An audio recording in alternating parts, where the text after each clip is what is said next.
లోబడినప్పుడు దేవుడు ఆయన స్టైల్లో ఆయన వచ్చాడు. కొన్నిసార్లు మనం మొరాయించినప్పుడు యాకోబు తొడగూడు వసలగొట్టి లైన్లో తెచ్చినట్టు ఏదో ఒక ఏటు పడిద్ది.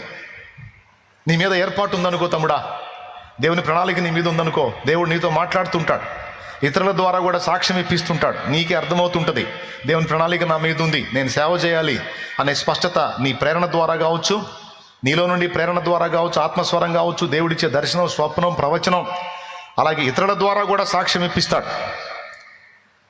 స్త్రీకైనా పురుషుడికైనా అందరికీ చెప్తున్నా, నీ మీద దేవుని సేవా పిలుపు ఏర్పాటు ఉంటే అది నీకు స్పష్టపరుస్తుంటాడు. దేవుడు పదే పదే నీతో మాట్లాడుతుంటాడు, నువ్వు రా, నా పని చేయాలి, నువ్వు రా అని మాట్లాడుతుంటాడు. కొంతమంది సులభంగా లోబడతారు, కొంతమంది లోబడరు, మొరాయిస్తారు.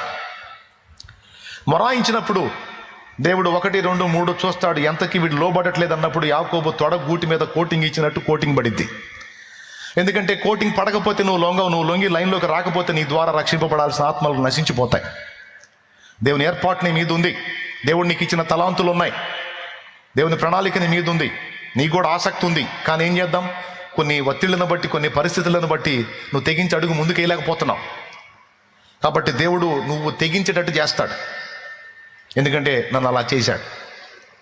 నా అనుభవం చెబుతున్నా మీకు. దేవునికి స్తోత్రం. అర్థమైన వాళ్ళు గట్టిగా చెప్పండి. ఏర్పాటు ఉందనుకో,